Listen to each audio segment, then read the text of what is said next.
Assalamualaikum warahmatullahi wabarakatuh. Bismillahirrahmanirrahim.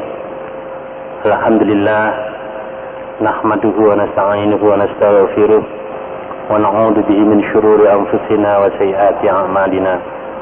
May yahdihillahu fala mudilla lahu wa may yudlil fala hadiya lahu. Wa asyhadu an la ilaha illallah wahdahu la syarika lahu wa asyhadu anna Muhammadan abduhu wa rasuluhu la nabiyya ba'da. Allahumma salli wa sallim ala Muhammad wa ala alihi wa sahbihi wa mawala.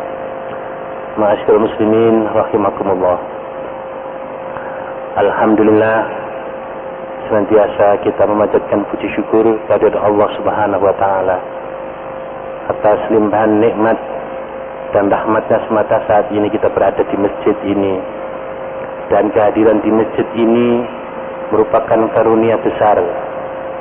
Kita termasuk orang-orang yang dipilih oleh Allah Subhanahu wa taala yang mampu menggerakkan kaki kita untuk melangkahkan kaki ini menuju masjid ini untuk mengingat Allah, untuk ruku dan sujud di hadapan Allah Subhanahu wa taala, menyatakan keberadaan diri kita sebagai hambanya dalam hidup dan kehidupan ini. Semoga ketawaduan kita kepada Allah Subhanahu wa taala ini, Allah berkenan mengangkat derajat kita dalam hidup dan kehidupan, dalam percaturan kehidupan kemanusiaan ini. Bapak dan saudara sekalian yang kami hormati, kajian kita malam hari ini masih terkait dengan iman dan konsekuensinya dalam kehidupan ini, termasuk adalah salat. Ya, kemarin kita sudah menyampaikan orang yang beriman kepada yang gaib itu selanjutnya adalah membangun hubungan dengan yang gaib itu sendiri, yaitu dengan wa yuqimunas shalah. Alladzina yu'minuna bil ghaibi wa yuqimunas shalah. Itu juga diperkuat oleh firman Allah dalam surat Ibrahim ayat 31. Allah berfirman, qul li'ibadiyalladzina amanu yuqimus salata wa yunfiqu mimma razaqnahum sirran wa alaniyah min qabli ayati yaumil la bainhum fihi wala khilal. Qul, katakanlah, li'ibadiyalladzina amanu, pada hamba-hambaku yang telah beriman, yuqimus salata, agar mereka menegakkan salat, wa yunfiqu mimma razaqnahum, dan agar mereka membelanjakan sebagian apa yang telah kami rezekikan kepada mereka, sirran wa alaniyah, baik dengan sembunyi-sembunyi, dengan rahasia maupun dengan terang-terang. Min qabli ayati yaumun, sebelum datang suatu hari, la bai'un fihi wala khilal, yang mana hari itu tidak ada lagi transaksi dan tidak ada lagi pertemanan. Bapak dan sekalian yang kami hormati, di sini kita sebagai hamba Allah Subhanahu wa taala yang beriman kepada Allah Subhanahu wa taala diperintahkan untuk membangun hubungan dengan Allah, yaitu menegakkan salat. Menegakkan salat di sini bukan sekedar menjalankan salat, tapi menegakkan salat. Menegakkan salat berarti menegakkan sistem hidup dan kehidupan yang didasari sebagai wujud pengabdiannya kepada Allah Subhanahu wa taala. Karena itu menegakkan salat ini kita harus berusaha untuk memperbaiki wudu kita, memperbaiki berdiri kita, memperbaiki ruku dan sujud kita, memperbaiki bacaan salat kita. Kita harus tunaikan tumakninah di dalam salat. Kita harus baca bacaan salat dengan baik dan sempurna. Kita perlu hayati bacaan salat ini dengan baik, sehingga kita rasakan suatu suasana yang mana terasa adanya hubungan, adanya komunikasi adanya dialog kita dengan Allah Subhanahu wa taala. Bapak dan saudara sekalian, kalau kita menyadari akan keberadaan diri kita ini sebagai hamba Allah, dan penghambaan Allah itu sebagai tujuan dalam hidup ini, ridha Allah itu yang kita cari dalam hidup dan kehidupan kita. Kita dalam kehidupan diri kita, keluarga kita, masyarakat kita, dalam semua aspek hidup dan kehidupan kita ini, semua dalam rangka mencari ridha Allah. Yang berarti kita laksanakan ini semuanya sesuai dengan petunjuk Rasulullah Muhammad SAW. Kita mengikuti Muhammad Rasulullah SAW. Kita laksanakan semuanya itu dalam kerangka untuk menegakkan, untuk mewujudkan Islam dalam hidup dan kehidupan kita ini. Maka kita perlu dalam 5 kali sehari semalam ini secara formal berkomunikasi, berdialog, mendialogkan perjalanan hidup kita dari waktu ke waktu itu kepada Allah Subhanahu wa taala. Kita pertegas bahwa seluruh aktivitas kita, seluruh pengorbanan kita, seluruh perjuangan kita, seluruh kegiatan kita dari waktu ke waktu itu adalah merupakan wujud penghambaan diri kita kepada Allah Subhanahu wa taala. Dan itu kita pertegas di dalam sholat kita. Pada saat kita berdiri kita nyatakan iyyaka na'budu, dan kita nyatakan pula wa iyyaka nasta'in. Bila benar bahwa seluruh aktivitas kita ini sebagai apa saja, sebagai presiden kah, sebagai menteri kah, sebagai gubernur, jenderal, sebagai karyawan, pengusaha, sebagai kepala rumah tangga, sebagai kepala sekolah, guru, pengurus yayasan, ormas, parpol, legislator, apa saja, Bapak sekalian berbahagia yang kita laksanakan, maka sebagai orang Islam menyadari bahwa itu semua kita laksanakan dalam rangka pengabdian terbaik kita kepada Allah Subhanahu wa taala. Dan itu kita pertegas dalam sholat 5 kali dalam sehari semalam. Sehingga bila benar bahwa itu adalah untuk beribadah kepada Allah sebagai tujuan hidup kita, dan benar kita laksanakan sesuai dengan yang ditunjukkan oleh Muhammad Rasulullah SAW, maka bila ada persoalan, maka bila ada permasalahan, lari kita, tempat kita untuk mencari jawaban, untuk mencari solusi terhadap problema penghambaan diri kita kepada Allah, juga kepada Allah Subhanahu wa taala. Jadi kalau ada urusan ekonomi di negeri ini, urusan politik di negeri ini, urusan gempa, urusan apa saja, masalah apa saja dalam hidup dan kehidupan ini, bila benar bahwa keberadaan hidup dan kehidupan kita ini dalam rangka beribadah kepada Allah, dan benar kita laksanakan sesuai yang dicontohkan oleh Rasulullah, maka Bapak dan saudara sekalian, kalau ada persoalan kita kembalikan kepada Allah, itu enak rasanya. Maka tidak mungkin Allah terlambat untuk memberikan bimbingan dan petunjuknya kepada kita. Tidak mungkin terlambat Allah untuk memberikan jalan keluar dari permasalahan-permasalahan yang sedang kita hadapi. Tinggal persoalannya, apa benar bahwa pemerintahan di negeri kita ini dalam rangka beribadah kepada Allah? Apa benar pemerintahan kita ini dijalankan sesuai dengan yang dicontohkan oleh Muhammad Rasulullah SAW? Itu yang paling penting. Apa benar yayasan ini dijalankan dalam rangka beribadah kepada Allah, dan yayasan ini dijalankan sesuai dengan sunnah Muhammad Rasulullah SAW? Itu persoalannya. Apa benar bisnis kita, usaha kita, perdagangan kita, pertanian kita, perkebunan kita, itu kita laksanakan dalam rangka beribadah kepada Allah? Benarkah itu? Jika benar, apa betul itu kita laksanakan sesuai dengan yang dicontohkan oleh Muhammad Rasulullah? Kalau sudah benar, bila ada masalah, maka layak kita mohon petunjuk, mohon jalan keluar, mohon pertolongan, isti'anah kepada Allah Subhanahu wa taala.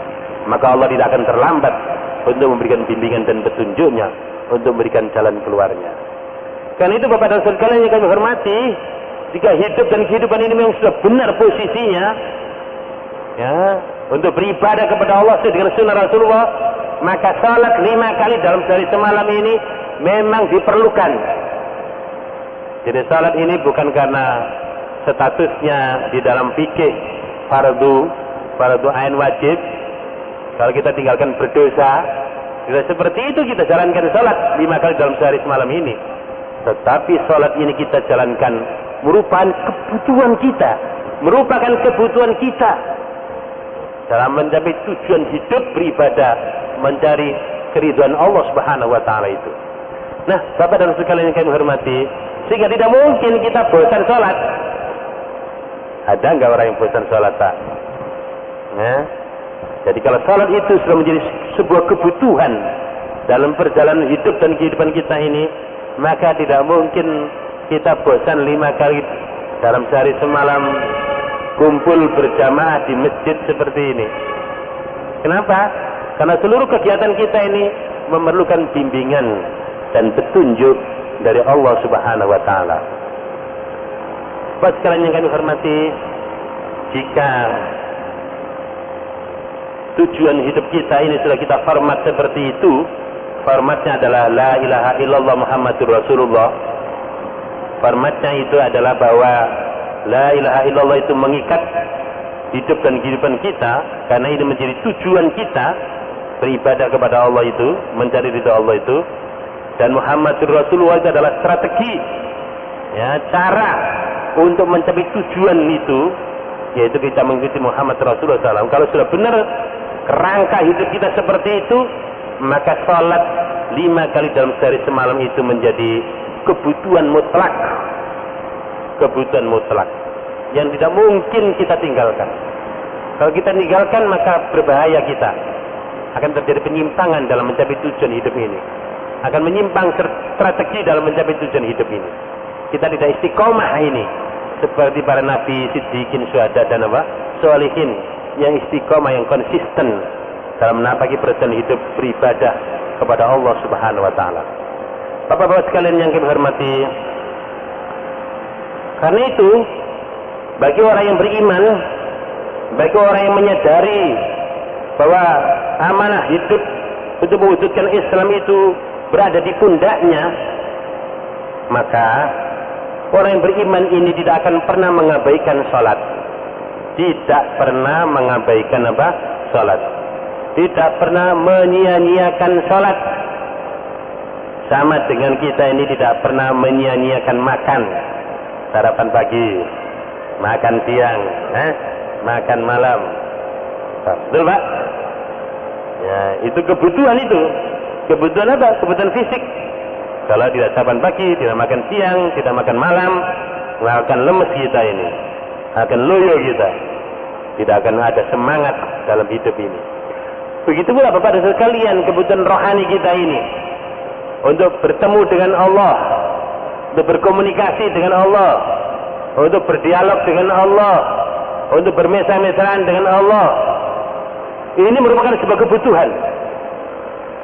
Karena kita menyadari akan keberadaan diri kita ini sebagai hambanya, sebagai khalifahnya, sebagai karyawannya, istilahnya itu, sebagai pegawai negerinya, sebagai pasukannya, sebagai tentaranya. Kita ini Pak sekalian pegawai negeri Allah kita ini. Nah, kalau kita menyadari keberadaan diri kita di hadapan Allah Subhanahu wa taala, maka rasanya kita tidak ingin putus dari Allah Subhanahu wa taala. Kita ingin selalu dekat dan dekat dengan Allah Subhanahu wa taala. Tidak ingin kita ini putus hubungan kita dari Allah Subhanahu wa taala. Dan kalau kita putus, maka itu berbahaya. Itu kita sadari sebagai orang yang beriman, yang menyadari akan keberadaannya sebagai pemangku amanah Allah dalam hidup dan kehidupan ini. Maka kita akan menyandarkan hidup ini sepenuhnya kepada Allah Subhanahu wa taala. Dan kita menyadari bahwa Allah Subhanahu wa taala sebagai pencipta, sebagai pengatur, sebagai pengurus hidup dan kehidupan ini tidak pernah berhenti untuk mengurusi kita ini. Dia yang maha hidup, dia yang maha mengurusi seluruh makhluknya yang ada ini, termasuk mengurusi kita ini Bapak sekalian. Kita ini bisa datang ke masjid karena Allah, kita bisa berpikir karena Allah, kita bisa rukuk dan sujud karena Allah, kita bisa makan karena Allah, kita bisa istirahat karena Allah, kita bisa melek karena Allah, jantung kita ini bisa bergerak karena Allah. Begitu sekalian, ya, penglihatan kita bisa melihat, pendengaran kita bisa mendengar, pikiran kita bisa berpikir, semuanya itu karena Allah semua. bukan karena diri kita. Maka Allah lah yang paling berperanan dalam hidup dan kehidupan kita ini. Selanjutnya Allah SWT memuliakan kita, menjadikan kita sebagai hambanya sekaligus khalifahnya di muka bumi ini, Bapak dan sekalian. Kalau kita tidak ingin dekat dan ingin selalu dekat, maka mesti ada sesuatu yang kurang dipahami oleh kita. Oh, tidak paham berarti kita ini. Kenapa kita tidak selalu berusaha untuk selalu dekat dan dekat kepada Allah SWT? Kita berusaha untuk tawadhu, merendahkan diri kepada Allah Subhanahu wa taala. Karena itu Bapak dan sekalian, bagaimana iqamatus shalah ini bisa kita laksanakan? Dan Nabi Ibrahim sendiri membawa anak cucunya, membawa anak dan istrinya ke sebuah lembah Bakkah itu juga dalam rangka menegakkan salat ini. Rabbana inni askantu min dzurriyyati biwadin ghairi dzi zar'in inda baitikal muharram Rabbana liyuqimus shalah faj'al afidatan minan nasi tahwi ilaihim warzuqhum minat thamarati la'allahum yashkurun. Ya Tuhan kami, sesungguhnya aku telah menempatkan dari anak cucuku ini biwadin pada sebuah lembah ghairi dzi zar'in yang tidak ada tanaman-tanaman apapun inda baitikal muharram, di sisi rumahmu yang dimuliakan. Rabbana ya Tuhan kami liyuqimus shalah, supaya mereka menegakkan salat. Loh, Bapak sekalian, supaya mereka menegakkan apa? Salat. Nah, sekarang kita semua para hujat ini yang hadir ke tanah suci, ke Baitullah, yang kita merasakan betapa Nabi Ibrahim membawa istrinya Hajar dan anaknya Ismail dari kejauhan dari Palestina menuju lembah Bakkah yang cukup jauh, dan selanjutnya meninggalkan istrinya Hajar dan anaknya Ismail yang masih kemerah-merahan, masih bayi, karena perintah Allah agar ditinggalkan istri dan anaknya di lembah. Nggak ada orang, Pak, nggak ada tanaman-tanaman yang hijau, nggak ada ya. Karena begitu perintah Allah. Ketika Nabi Ibrahim mau meninggalkan istrinya, digandoli, ya, bajunya ditarik. Wahai Kanda, kenapa kau tinggalkan Dinda di sini? Nabi Ibrahim tidak jawab. Pertanyaan itu kalau dijawab membuat dia syirik.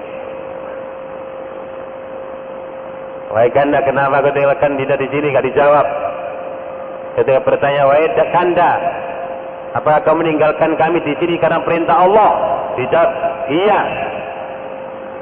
Sekalian, karena itu perintah Allah, maka keluarlah dari lisan Siti Hajar, idzan la yudayyi'unallah.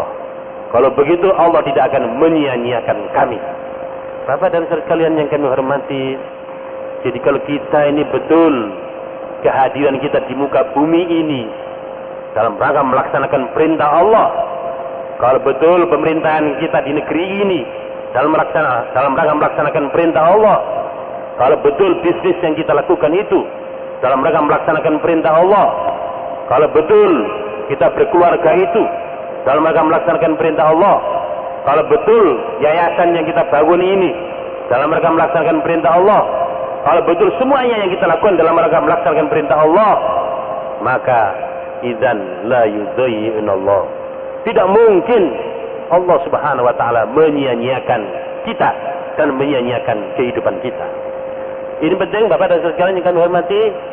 Ini persoalan akidah, persoalan pokok, persoalan prinsip yang harus kita miliki. Jadi tidak usah khawatir kalau hidup kita ini dalam rangka untuk melaksanakan perintah Allah. Allah pasti menjamin. Tuh, Allah pasti memberikan jaminan. Tapi kalau sekedarnya saja, nggak ada kerangka yang jelas dalam hidup dan kehidupan kita ini, hanya ikut-ikutan atau apalah, sehingga tidak jelas arahnya, tidak jelas tujuannya, maka itu yang menjadi masalah Bapak dan Saudara sekalian. Bapak sekalian yang kami hormati, kalau Nabi Ibrahim saja membawa istri dan anaknya meninggalkan kehidupan berhala yang ada menuju lembah Bakkah dalam rangka membangun sistem kehidupan yang mana rangkanya adalah melaksanakan perintah Allah, menegakkan keislamannya kepada Allah Subhanahu wa taala, maka dijamin Bapak sekalian. Wah, ketika bayinya ini sudah mulai nangis karena bekalnya sudah mulai habis, ya Pak. Ya, bayinya merengek-rengek Pak. Bekalnya sudah habis, air susu sudah keluar lagi. Karena rasa tanggung jawab Siti Hajar kepada putranya Ismail. Maka sebagai sosok orang tua yang bertanggung jawab, maka dia melakukan berusaha. Sa'i itu. Usaha. Berjalan dari Safa ke Marwah. Tuh, karena dilihatnya, oh itu ada air di sana, gitu aja. Ya, padahal bukan air itu, hanya fata morgana di padang Sahara, di lembah. Lari dia sana, oh tidak ada. Balik lagi, oh di sana. Sampai 7 kali. Dia meyakini bahwa di sana ada sesuatu, maka dia berusaha. Usahanya itu karena rasa tanggung jawabnya kepada anaknya, dan itu dilakukan dalam kerangka beribadah kepada Allah Subhanahu wa taala. Maka Allah Subhanahu wa taala zat memberi rezeki Ar-Razzaq kepada makhluknya. Maka justru dari kaki Ismail di situ keluar air. Allah memberikan rezeki dari sana Bapak dan sekalian, dan itu diabadikan oleh Allah, dan semua yang menunaikan ibadah haji tahu. Dan itu merupakan ayat monumental yang tak terbantahkan dalam kehidupan ini. Kita sebagai orang yang beriman sudah barang tentu Bapak dan sekalian yang berbahagia, seluruh aktivitas yang kita lakukan itu, bila itu kita lakukan sebagai wujud tanggung jawab kita kepada Allah Subhanahu wa taala dalam melaksanakan mewujudkan Islam ini, dalam rangka beribadah kepada Allah Subhanahu wa taala, maka Allah Subhanahu wa taala akan memberikan bimbingan dan petunjuk. Ya, di sana Allah akan memberikan rezeki min haitsu la yahtasib itu. Ada-ada saja ya rezeki itu datang. Nah, ini kerangka ini penting Pak. Kerangka ini karena iman, kemudian tidak boleh lepas dari Allah, harus terus di dalam orbit seperti tawaf begitu. Ya, nah, boleh kita lepas dari Allah SWT. Dan usaha yang kita lakukan, maka itu akan memberikan keberkahan dalam hidup dan kehidupan ini. Bapak dan sekalian yang kami hormati, Nabi Ibrahim berdoa, Rabbi ja'alni muqimas shalah wa min dzurriyyati Rabbana wa taqabbal du'a. Ya Tuhanku, jadikanlah aku sebagai orang yang menegakkan salat. Begitu pula anak cucuku. Nah, kan? Aku Nabi Ibrahim sendiri. Ya. Dia memohon kepada Allah agar dirinya sebagai muqimas shalah, sebagai orang yang senantiasa menegakkan salat. Wa min dzurriyyati, begitu pula anak cucuku wahai Tuhan. Rabbana ya Tuhan kami wa taqabbal du'a, dan terimalah doaku. Kalau sekalian, apa kita sudah pernah berdoa seperti ini?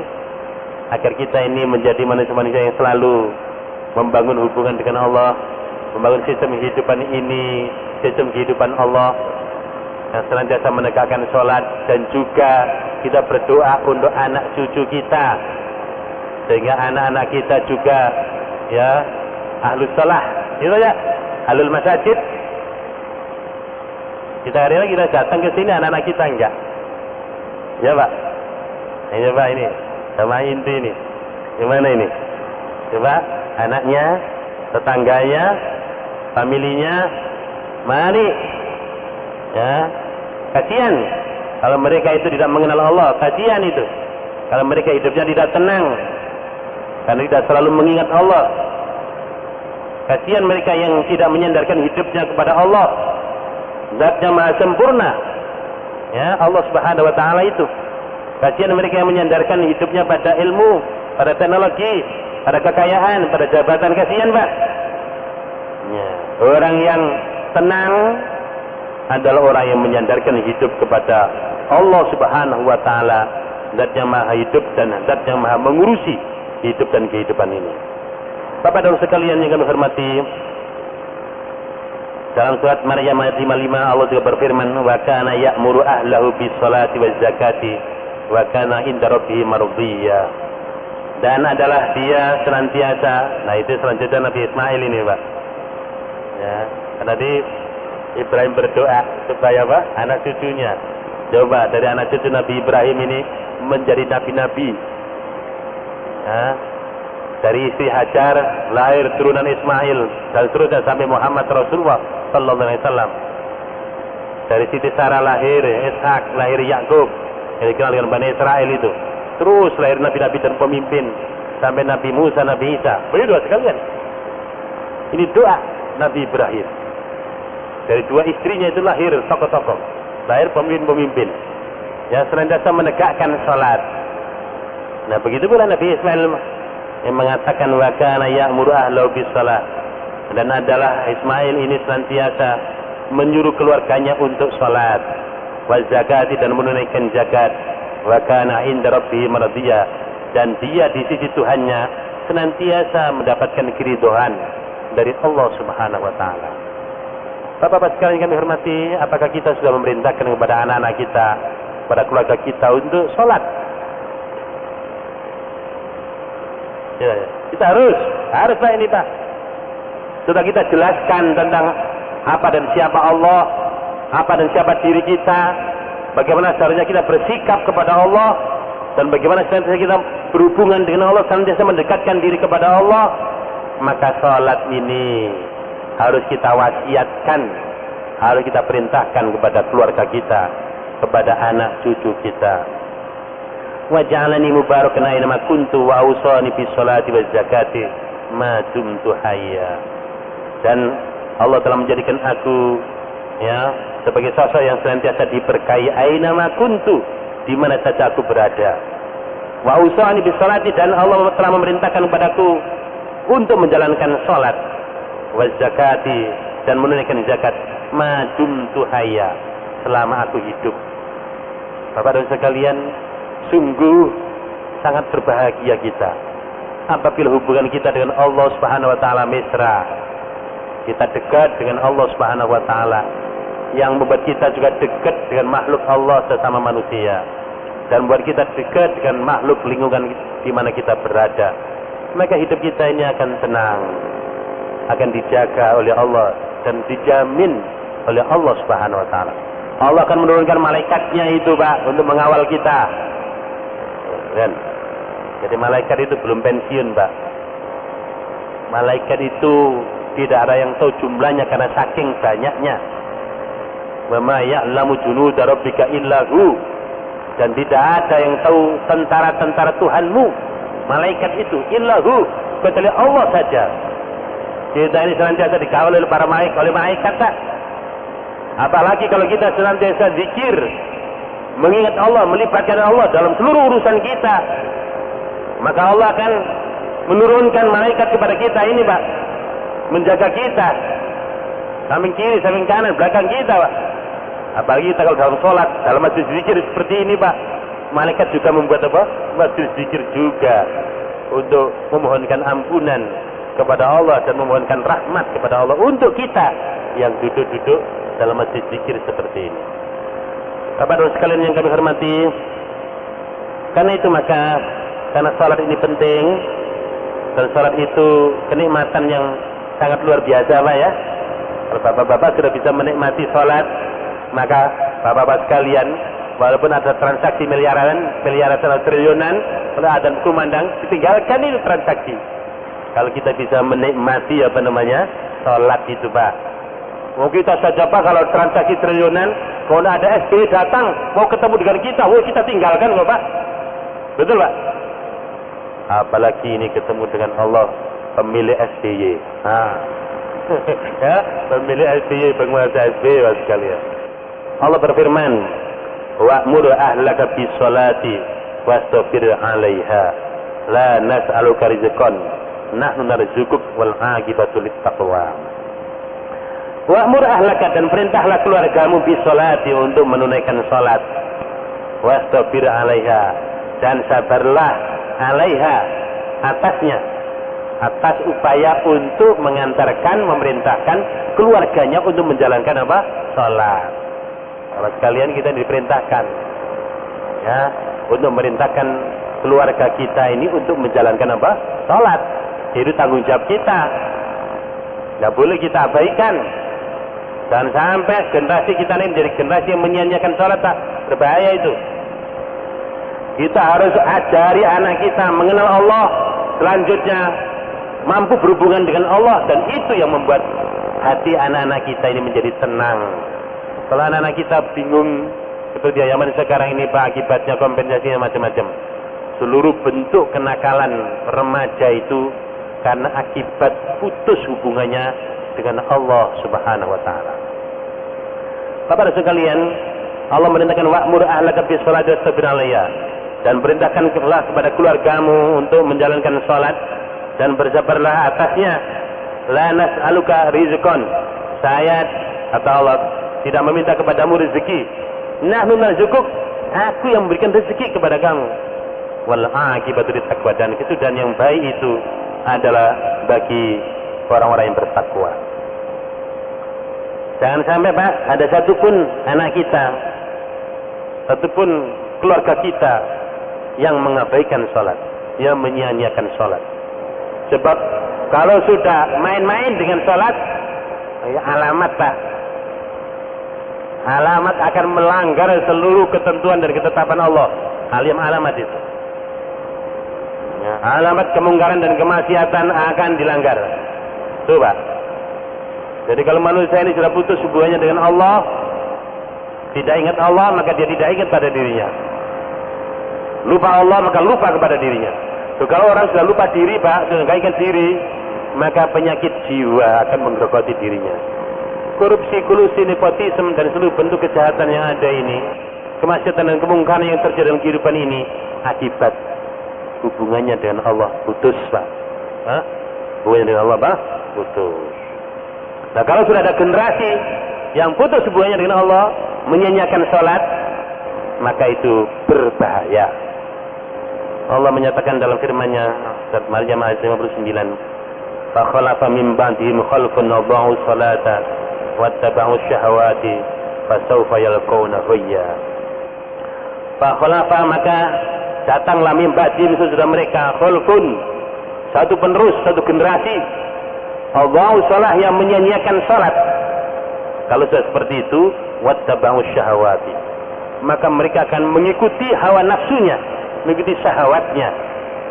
Fasawfa yalqawna ghayya, maka kelak mereka akan mendapati kebinasaan. Bapak-bapak sekalian yang kami hormati, jadi kalau manusia itu sedang menyia-nyiakan salat, maka dekat kepada pelanggaran. Dekat pada apa? Pelanggaran. Kalau anak-anak kita biasa sholat, loh kok gak sholat anak saya? Buat dicek, Pak. Apa mungkin sudah mulai pacaran, mulai merokok, mulai minum-minum, mulai pergaulan yang dilarang, mau melakukan sesuatu yang melanggar, perlu dicek itu, Pak. Jadi kalau anak-anak itu ke sholat saya cukup berat ini, ada apa ini? Coba. Jadi kalau anak-anak kita, keluarga kita sudah menyia-nyiakan sholat, maka alamat, ya, pelanggaran terhadap batas-batas dan ketentuan Allah, ya, akan dilakukan. Karena itulah Bapak dan sekalian yang kami hormati, kalau kita ingin memperbaiki bangsa dan negara ini, kita ajak sholat saja semuanya, Pak. Kalau Bapak-Bapak ini jadi presiden nanti, ya, kalau jadi presiden RI, kalau ingin memperbaiki korupsi, kolusi, nepotisme, ya, dikenalkan Allah, dikenalkan kita, hidup dan kehidupan ini, dan diajak untuk sholat berjamaah, Pak. Nah, mimpin presiden suku apa? SBY gitu di Istiqlal sana. Seluruh menterinya ikut sholat. Nah itu, Pak, baru itu. Baru itu. Ya. Nah ini akan memperbaiki keadaan, Pak. Kalau hanya main-main begitu aja, saudara, Pak, habis-habisi uang rakyat saja, Pak. Habis uang rakyat. Ya, Anda akan dibutuh-butuh terus, bujui terus saja itu. Ini Allah tidak main-main ini. Ya, memerintahkan kita untuk salat itu bukan kebutuhan Allah.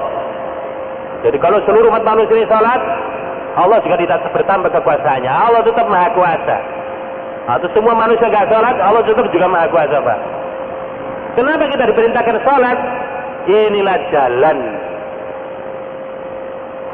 yang efektif, ya, untuk memperbaiki keadaan ini, untuk membangun anak manusia ini. Karena itu maka menegakkan sholat ini, inilah pembangunan manusia yang hakiki, yang sesungguhnya. Inilah proses pertumbuhan pendidikan, mendidik manusia itu semakin dewasa dalam hidup dan kehidupan ini. Dan ini tarbiyah ilahiyah, pendidikan langsung dari Allah Subhanahu wa taala. Salat ini Bapak dan Saudara sekalian. Nah, kalau kita ini Allah sudah dengan penuh kasih sayang memberikan bimbingan dan petunjuk, memberikan jalan yang mudah, yang lapang, yang lurus, yang membahagiakan, yang bisa menyelesaikan problem-problem kehidupan, kok malah kita ini tidak hargai? Wa yastaruna bi ayatillahi tsamanan qalila. Ya, kita hargai dengan harga yang murah. Nah, ini namanya kita kufur nikmat. Kufur nikmat. Mestinya Pak sekalian untuk saat Isya begini, kalau kita tahu pahalanya, datang berbondong-bondong Pak dari seluruh penjuru. Pak sekalian, hatta harus merangkak pun akan datang ke masjid ini untuk salat apa? Berjamaah. Bapak sekalian yang kami hormati, sebelum ini kita tutup Pak, saya mau menyampaikan sebuah hadis qudsi ini Pak. Saya bacakan saja hadisnya, untuk kita ketahui ya artinya ini. Allah berfirman di sini, qala Allah azza wa jalla, Allah Subhanahu wa taala berfirman dalam hadis qudsinya, laisa kullu musallin yusalli, tidaklah setiap orang yang salat itu sebenarnya salat. Laisa kullu musallin yusalli, tidaklah setiap orang yang salat itu salat. Innama taqabbalu salata, sesungguhnya aku hanyalah menerima salat mimman tawadhu'a li azamati, dari orang yang tawadhu kepada keagunganku. Karena itulah kalau kita datang ke masjid Bapak sekalian, tidak boleh ada kesombongan. Tidak boleh memakai pakaian-pakaian kesombongan. Tidak boleh. Nah, kata Allah, sesungguhnya aku hanyalah menerima salat dari orang-orang yang merendahkan diri, yang tawadhu li'azamati, kepada keagunganku. Wa kaffa syahawatihi an maharimi, dan dia menjaga syahwatnya, keinginannya dari hal-hal yang aku haramkan. Walam yusirra ala maksiati, dan dia tidak mengulang-ulang, tidak terus-menerus untuk melakukan maksiat kepadaku. Wa ta'amal ja'i'a, dan orang itu senantiasa memberikan makan kepada orang-orang yang lapar. Dengan pekerjaan kepada karyawan itu juga memberikan makan orang yang lapar Pak ya. Wa kasal urian, dan memberikan pakaian kepada orang-orang yang tidak berpakaian, yang telanjang. Dan kalau kita ini bisa membuka lapangan pekerjaan itu sama dengan memberi makan, dan juga memberikan pakaian kepada orang yang tidak berpakaian. Wa rahimal musabah, dan mengasihi kepada orang-orang yang ditimpa musibah. Banyaklah ada masalah-masalah dalam kemanusiaan ini. Kalau kita mau mengasihi mereka-mereka yang mendapatkan musibah, nah ini termasuk diantaranya salat yang diterima oleh Allah, salatnya. Wa wal ghariba, dan memberikan tempat tinggal kepada orang-orang yang gharib, yang asing. Ya, jadi kalau ada tamu yang gak ada tempat, gak punya duit, ya, gak bisa nginep di penginapan, apalagi hotel, nah, kita kasih tempat untuk bermalam. Dan dia orang yang beriman, diberi stabil dalam perjalanan.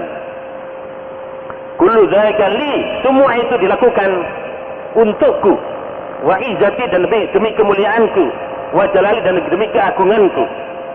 Inna nura wajhi la adwa indi min nuri syamsi, sesungguhnya nur cahaya wajahnya sungguh lebih bercahaya di sisiku daripada cahaya matahari.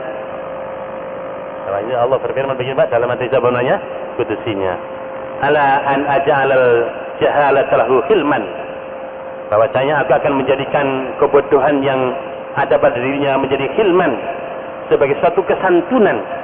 Jadi kebodohan menjadi hilang, akhirnya menjadi sebuah kesantunan, sifat yang santun di dalam dirinya. Wa dzulmatan nuran, dan aku jadikan kegelapan yang ada pada dirinya nuran, menjadi satu yang bercahaya. Yad'uni, dia berdoa kepadaku, faulabbihi, maka akan aku terima doanya, akan aku sambut doanya. Wa yas'aluni, dan mohon kepadaku, fa'utihi, maka akan aku beri, akan kabulkan permohonannya. Sekalian wa qasimu fa yuqasimu alayya, dan dia bersumpah kepadaku, memenuhi janjinya, faubirruhu, maka akan aku berbuat baik kepadanya. Aklauhu biqurbi, aku akan melindungi dirinya karena kedekatannya kepadaku, karena upayanya untuk takarrub kepadaku, maka aku akan melindungi dirinya, melindungi orang tersebut. Aklauhu biqurbi wa astaghfiruhu malaikati, dan akan aku suruh para malaikatku untuk menjaganya. Bapak sekalian ya, akan aku perintahkan malaikat-malaikatku untuk menjaganya. Mithluhu indi kamithil firdaus, perumpamaan dia di sisiku seperti surga firdaus, la yamassu samaruha, di mana buah-buahnya tidak pernah disentuh, tidak pernah dipetik, tidak pernah disentuh, wala yatahayyaru haluha, dan keadaannya tidak pernah berubah.